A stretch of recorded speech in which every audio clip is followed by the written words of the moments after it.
Continuar um dos melhores filmes da história da ficção científica é uma tarefa árdua. Refazer esse filme é um desafio impossível. Desafio aceito pelo diretor brasileiro José Padilha. Mas como atualizar uma história atemporal? Como se destacar diante de um dos mais icônicos filmes de todos os tempos? É possível refazer Robocop? A resposta simples é não. Não é à toa que o remake de 2014 é considerado por muitos como o pior filme da franquia. Mas será que isso é realmente verdade? Enquanto o Robocop do Padilha falha em diferentes pontos, há temas e ideias propostos muito interessantes nessa versão e pontos que merecem ser discutidos atualmente. Pontos que podem até não elevar tanto esse remake, mas o torna algo muito além do fracasso que muitos o intitularam. Boas-vindas ao Central Pandora, eu sou o Matheus e por aqui nós já exploramos as mensagens do primeiro filme, os desafios do segundo e os muitos erros do terceiro. Então é hora de seguirmos para o último passo dessa jornada por Detroit, explorando um pouco mais do Robocop de 2014 e o que ele tentou entregar para o público.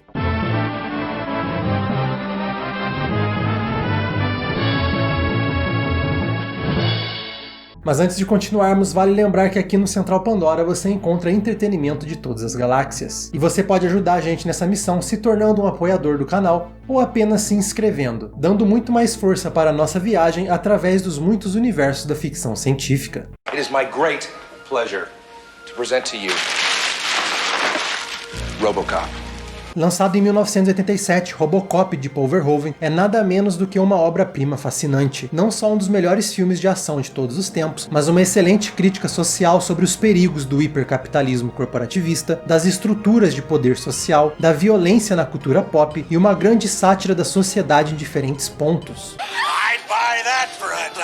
É um filme que ao mesmo tempo não se leva a sério e por isso é divertido, e também é uma história emocionante sobre humanidade. Ele também é um filme com orçamento relativamente baixo, o que causou limitações, que por sua vez foram superadas com criatividade para criar alguns dos designs mais icônicos e memoráveis da ficção científica. A história de Robocop e a história por trás de Robocop são simplesmente incríveis. Depois do fracasso do terceiro filme e várias tentativas de trazer o personagem para a TV, um remake foi lançado 21 anos após o original, sem as limitações de tecnologia, com um orçamento muito maior e com 2 décadas para estudar e entender o legado de um filme tão importante. E qual foi o resultado final? Um filme com praticamente nenhum impacto. I wouldn't buy that for $1. As notícias de que o Robocop teria um remake começaram ainda em 2005, quase 10 anos antes do lançamento da versão de Padilha, e essa quase uma década foi cercada de problemas, interrupções e trocas de equipes criativas. Até 2011, o filme seria dirigido por Darren Aronofsky, conhecido por dramas e filmes que beiram o surreal. A sua visão para o Robocop seria uma história que se passa 3.000 anos no futuro, onde a sociedade perdeu totalmente a noção de moralidade, e o programa Robocop seria usado para recuperar essa noção na sociedade. Talvez uma ideia que poderia funcionar.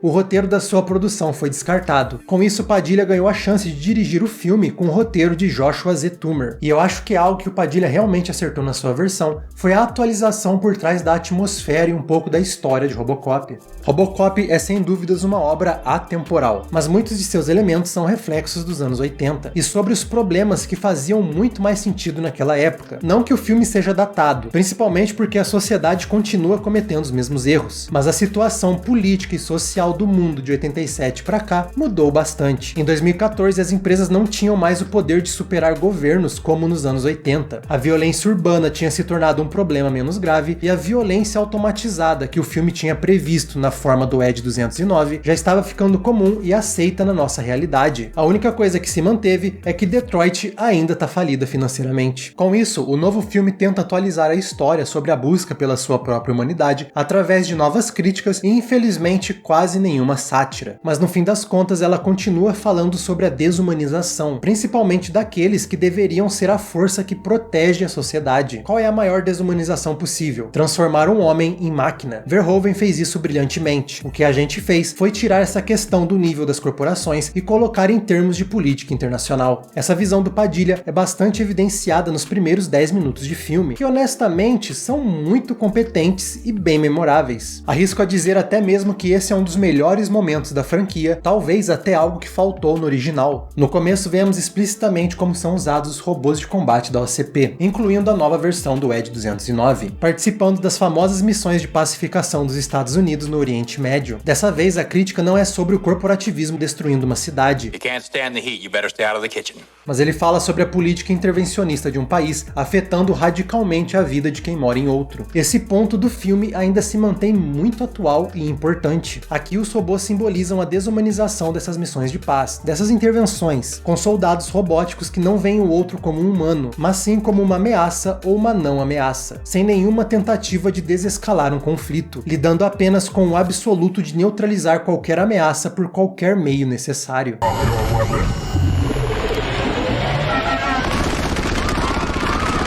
E esse começo também conta com Pat Novak, uma figura midiática que já tinha sido proposta por Frank Miller no roteiro de Robocop 2, naquela versão chamada de Luke Spindle, e que também foi adaptada em primeiras diretrizes com o nome Arch-Nemesis. E claro, também foi um personagem muito confortável para Padilha, já que ele tinha trabalhado com uma ideia bem similar em Tropa de Elite 2. A ideia é criticar como a mídia tem o seu papel em manipular a opinião popular, o que nesse caso daria apoio para a mudança de uma lei que impede que robôs possam atuar nos Estados Unidos como fazem em outros países. A crítica nem tão implícita é de como a política dos Estados Unidos garantem o poder de escolha para o seu povo, a liberdade e, por assim dizer, até segurança, enquanto impõem violentamente suas condições em outros países, o que foi a intenção direta do diretor. Hoje em dia nós vemos governos usando drones, aeronaves não tripuladas para matar pessoas. Outro dia eu vi nos Estados Unidos um debate sobre se o governo tinha ou não direito de usar um drone para matar um americano no Paquistão. Matar um paquistanês não estava em debate. Isso pode. É exatamente sobre isso que Robocop fala.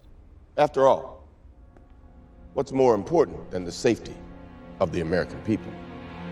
E isso faz do Robocop 2014 um excelente filme, por cerca de 10 minutos. Caso esse fosse um curta chamado Ed 209, seria um spin-off digno do filme original, mas é um filme de praticamente 2 horas e é nesse tempo que mora alguns dos principais problemas da narrativa. Começando com o personagem principal, Alex Murphy, dessa vez interpretado por Joel Kinnaman, que por muito tempo eu achei que era um ator ruim, mas o recente Esquadrão Suicida mostrou que ele é muito carismático. Então eu não faço ideia do que aconteceu com a sua versão do policial do futuro. Kinnaman não entrega a mesma energia ou carisma de Peter Weller. Dead or alive, you're coming with me.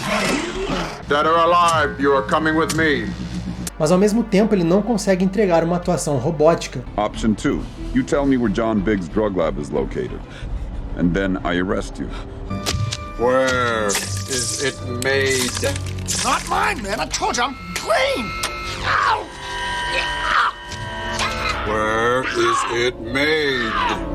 Ele fica preso em um meio termo que só faz parecer que ele é um ator ruim. Mostrar mais do Alex antes da sua tentativa de assassinato é uma ótima ideia, mas como ele age tão robótico e sem emoção quanto depois da transformação, é uma ideia que não faz muita diferença. Até mesmo explorar a relação de Murphy e a sua família após ele se tornar o Robocop é algo que foi apenas mencionado nos filmes anteriores e é um caminho excelente para a história desse personagem, algo que muitos fãs com certeza gostariam de ver, mas no fim é uma ótima ideia que é introduzida no filme e que é desperdiçada. A mulher de Murphy nessa versão serve para a mesma função da Lewis no primeiro filme, o que torna o novo Lewis, dessa vez Jack Lewis, também irrelevante, com nenhuma participação memorável como a parceira do Robocop no primeiro filme. Murphy, I'm a mess.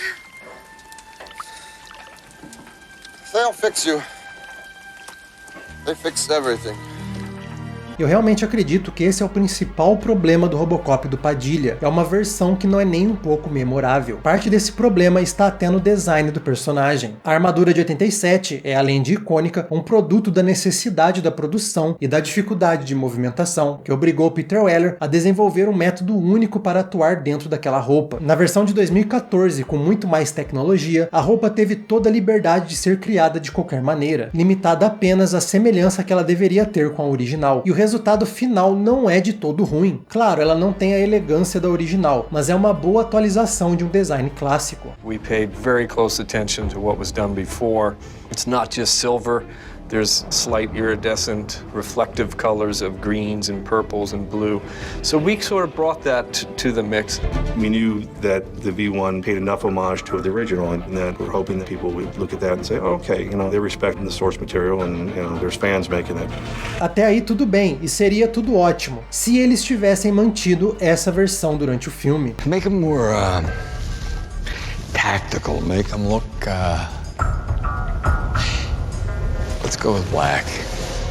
Eu particularmente acho que a armadura preta foi um erro gigantesco. Primeiro porque a distancia ainda mais do material original que é tão querido pelos fãs. Segundo porque o preto tira qualquer detalhe interessante do design da armadura. Qualquer possibilidade dela se destacar some. É até difícil conseguir interpretar ela em cenas que tem muito movimento. Foi uma escolha bem terrível. Para piorar, enquanto o original aproveitou de uma maquiagem fantástica para entregar a agonia que é estar preso dentro desse corpo robótico, o novo simplifica consideravelmente o design por baixo do visor e acaba tornando Murphy o Buzz Lightyear. Apesar de que precisamos reconhecer que quando ele decide ir pelo caminho mais extremo, temos um resultado brutal e que é justamente um dos poucos momentos que ainda são lembrados. É importante dar créditos para a produção, principalmente por ter feito uma roupa completamente prática e bem funcional. Com certeza seria um sonho para Peter Weller ter esse tipo de produção lá em 87, mas infelizmente, na versão de 2014, Kinnaman não aproveita isso em nada, e aquela velha camadinha de CGI por cima torna os movimentos ainda menos únicos. Não existe diferença entre a movimentação desse Robocop para a do Homem de Ferro ou qualquer outro personagem de armadura dos últimos 15 anos.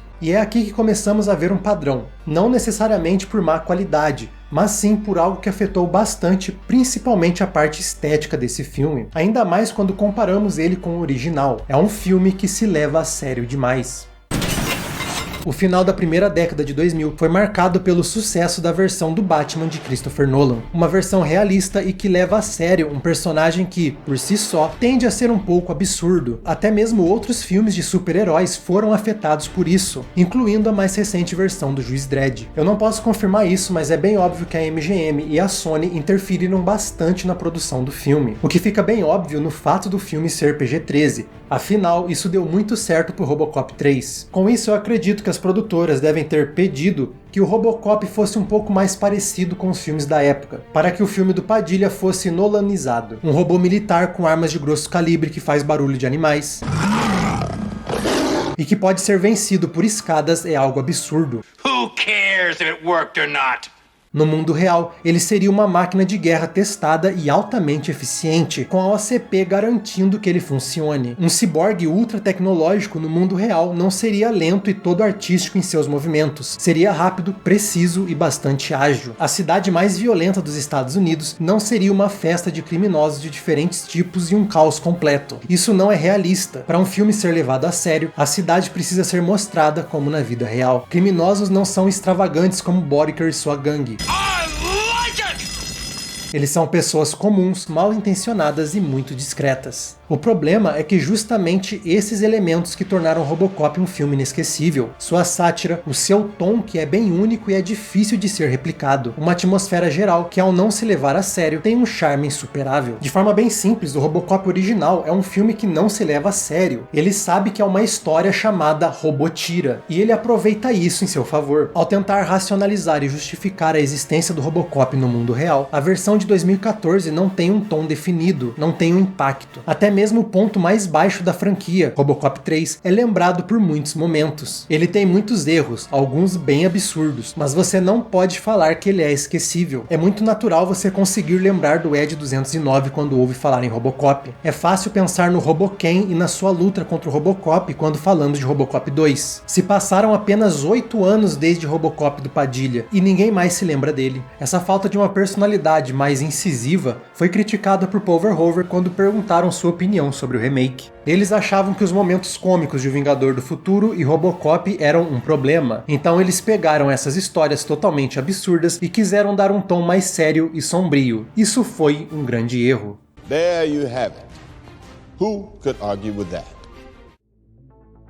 E o tom não é o único problema, essa versão também peca em parecer que tem um roteiro estruturalmente mais vazio do que o original. mesmo sendo mais longo. No filme de 87, acompanhamos a jornada de Murphy da sua morte até o retorno da sua humanidade. No meio do caminho, descobrimos que a construção de Delta City fortalecerá a OCP, que por sua vez vai fortalecer Boddicker e toda a criminalidade de Detroit. Há uma pirâmide em que o personagem principal escala para lidar com os diferentes núcleos do filme, e que entrega uma narrativa coerente e até de certo modo linear. Na história atual também temos diferentes núcleos, mas alguns não possuem nenhuma conexão. Os criminosos que tentaram matar Murphy são parte de uma gangue que o Robocop enfrenta em um momento, e com isso ele descobre que parte do departamento de polícia é corrupto. E se você parar pra pensar, essa trama para aí. Ela não vai a lugar nenhum e não tem nenhuma ligação direta com a OCP. Há até mesmo um tiroteio que faz homenagem à cena da fábrica de produção de drogas do original, mas em vez de Boddicker e sua gangue, são criminosos que nunca foram introduzidos antes e também não possuem nenhum peso depois. Há um problema de amarração do roteiro, no fluxo que a história deveria seguir, o que não ajuda em nada nos problemas de falta de um tom definido que o filme sofre. Eu entendo que a ideia é explorar os muitos problemas da sociedade que nem sempre estão interligados, e a inclusão de uma trama sobre corrupção policial também é muito interessante, faz muito sentido considerando quem é o diretor, e ainda mais sentido porque é uma crítica relevante. Essa parte até tenta encaixar algo sobre a OCP proteger certos criminosos de alto escalão.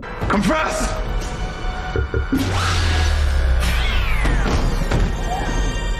Mas no fim das contas, uma falta de progressão definida entre essas tramas faz o filme parecer muito menos satisfatório em sua conclusão do que o original. Não existe uma escada narrativa que mantenha a história com um fluxo mais marcante. É o pior filme da franquia? Definitivamente não. É o filme que menos se parece com Robocop? Infelizmente sim. Sem a sátira, o humor ou a criatividade por causa de suas limitações, Robocop de 2014 fala em ser uma jornada de volta àquela Detroit de 87 e nos leva diretamente para um futuro sci-fi que é competente, mas é totalmente ofuscado pela sombra do seu antecessor. Thank you for your cooperation.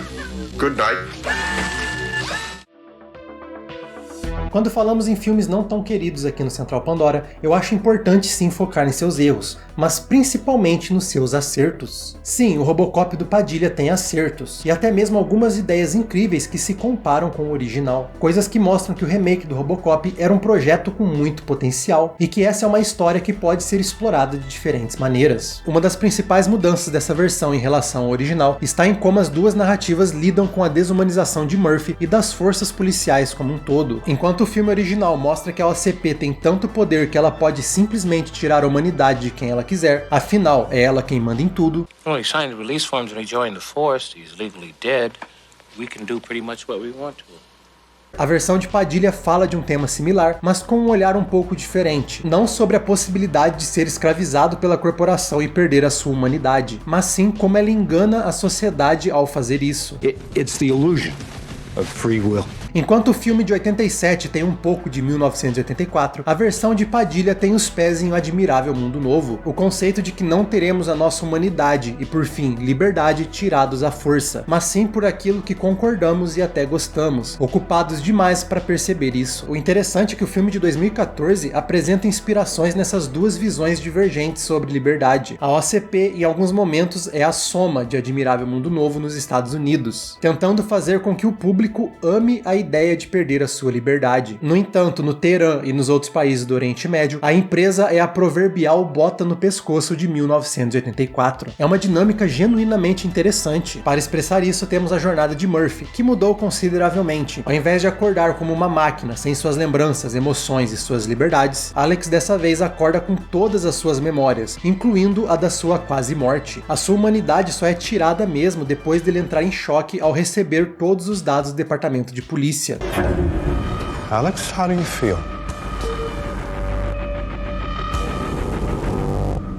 I feel fine, Dr. Norton. E ela só volta após ele reencontrar a sua família um tempo depois, mesmo ele já tendo reencontrado ela antes e sem nenhum motivo que realmente justifique o retorno. Olha, a jornada para reconquistar a humanidade do Murphy nesse filme é um pouco bagunçada, isso eu não vou negar, mas não é necessariamente esse o principal ponto interessante sobre essa parte da narrativa. Voltando à nossa linha de pensamento inicial, o importante dessa vez é que a OCP pede permissão para a família de Murphy, mas quando a opção é a morte ou o que a OCP pretende fazer, não há muito o que escolher. In my opinion, this is the only chance your husband has. I'd seriously consider their offer. Mais para frente, Alex pode escolher se ele quer se manter vivo ou continuar como uma máquina, mas ele também é coagido a aceitar as condições da empresa. All they have hope restored, we just ripped that away.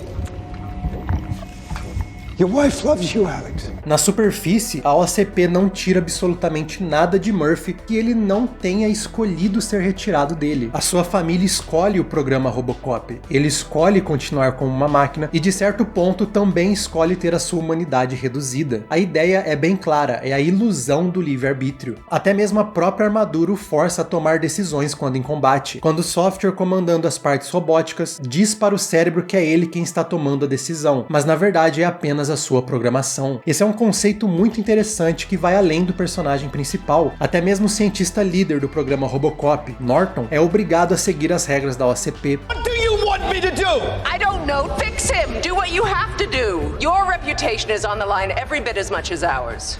Praticamente todos os personagens em algum momento têm uma escolha, mas será que essa escolha realmente existe ou é apenas a ilusão de escolher? Afinal, entre se tornar menos humano ou perder toda a sua vida ou então a sua carreira, não é exatamente uma escolha, pelo menos não uma escolha que pode ser considerada equilibrada de qualquer maneira. É quase a mesma escolha entre aceitar o invasor ou ser destruído pelas suas máquinas de guerra superpoderosas. É um tema muito interessante que sinceramente se encaixa muito bem com a proposta de Robocop como franquia, além de ser uma ótima atualização dos temas em um mundo bem diferente dos anos 80. Há também a manipulação de escolha feita através de campanhas midiáticas e desinformação, um tipo de propaganda que sempre existiu na sociedade, mas com certeza ganhou muito holofote nos últimos anos. Enquanto Robocop nos mostra que a nossa empatia, personalidade e humanidade podem ser tiradas, Robocop de 2014 também nos lembra da importante mensagem que nem sempre você perde esses atributos, muitas vezes escolhemos perdê-los. No fim, ele também entrega a solução para esse problema, nos lembrando que é importante vencer a coerção, lutar contra a programação que não vem apenas das máquinas, dos softwares, mas de toda a sociedade e dos muitos momentos que talvez tentem nos tornar menos humanos, resistir e nos segurar naquilo que nos torna mais do que máquinas. É a mesma mensagem do filme de 87, igualmente relevante, igualmente poderosa. Em seu conceito, os temas de Robocop 2014 são muito relevantes e surpreendentes. O verdadeiro problema mora no fato de que ele não vai ser considerado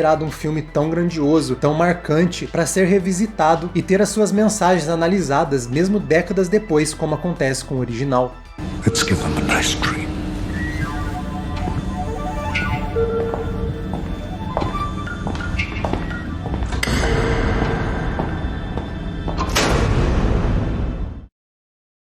This is private property. You are not authorized to be here. E ainda existem outras coisas que o filme também acertou. Muitas das cenas de ação são bem construídas e até mesmo bem editadas, pelo menos para os padrões acelerados de 2014. A incursão na fábrica de drogas é uma ótima cena, a ação é limpa, fácil de ser lida e tem um certo charme. O combate contra os robôs da OCP durante o treinamento também possui essas qualidades, apesar de ser atrapalhada por uma escolha muito estranha de trilha sonora. Até mesmo a luta contra o Z-209 tem os seus momentos.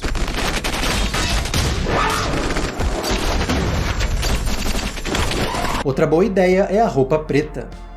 Ok, a roupa preta é uma má ideia e eu não mudei de opinião nos últimos 10 minutos, mas é possível ver que o roteiro e a direção brincam com essa ideia. O filme deixa bem claro que Alex tem a preferência pela roupa prateada. Quando ele passa a ter de novo as suas escolhas, é a cor que ele decide usar. O público também quer a roupa prateada, mas apesar disso tudo, o CEO da OCP decide fazer o que só ele quer e pintar a roupa de preto. People really don't know what they want until you show it to them, most of the time. O filme acaba usando uma metalinguagem para tirar sarro das próprias produtoras, chamando a MGM e a Sony de OCP, com a empresa fictícia fazendo exatamente o que as reais fizeram, entregando uma versão do Robocop que ninguém além deles queria. Esse é um ponto excelente pro filme e é uma ótima piada uma vez que você entende, mas como todo o resto do filme não tem esse tom, a piada acaba se perdendo. O personagem do Dr. Norton também é uma adição positiva para a trama, mostrando uma visão com mais nuances sobre o antagonismo da OCP, mostrando que muitas vezes até pessoas que acreditam estar bem mencionadas acabam coagidas a destruir os outros. Nos lembra que existem heróis entre vilões e vilões entre heróis. É um dos poucos realismos que eu acho justificado nessa versão. Uma pena que o produto, de forma geral, não consiga dar atenção para esse tipo de detalhe. É necessário revisitar o filme para que eles sejam notados e deem mais charme para o Robocop do Padilha. O problema é, como discutimos, que esse é um filme que não convida o espectador a revisitá-lo. Com isso, o remake de Robocop é considerado por muitos um filme esquecível, mas não deveria ser, pelo menos não por escolha do público. Há uma grande qualidade em muitas das suas ideias e boa parte da produção é bem competente. Se o filme tivesse mais liberdade criativa, se tivesse acertado em seu tom, se tivesse aproveitado muito melhor as suas ideias como a crítica ao intervencionismo e ao excepcionalismo norte-americano, ou até mesmo usado a família do Alex como uma forma de nos mostrar mais do que foi tirado do personagem, com certeza esse seria um filme mais querido entre o público. As ideias estão todas ali, mas são muitos e se no fim das contas. Mas ao dar uma segunda chance para o filme, é possível notar suas tentativas de criar um mundo maior, com a mesma maluquice do original, como é possível ver nessas notícias como cerveja ultrapassa a água como bebida mais consumida do mundo, Brasil legaliza maconha, congressistas chapados comemoram, e alguns muitos outros detalhes que possivelmente eu deixei passar. A versão de 2014 definitivamente não é o pior filme da franquia, ele se iguala até mesmo ao segundo quando consideramos todos os elementos, mas infelizmente ele é definitivamente menos interessante que o Robocop 2 ou até mesmo que o Robocop 3. No fim, acabamos com um filme sem uma mordida, sem um impacto, seja estético ou temático que ajuda ele a se manter na mente de quem assistiu. Mas ainda assim, de coração, eu acredito que esse é um filme que ainda tem algo para mostrar e que possui temas interessantes, que podemos engajar com eles de diferentes maneiras. É um filme falho e que tem muito potencial desperdiçado, mas por mais que possa parecer difícil, é um filme que não merece ser esquecido. É com certeza um filme que merece uma segunda chance. Everything's gonna be alright. Everything's gonna be alright.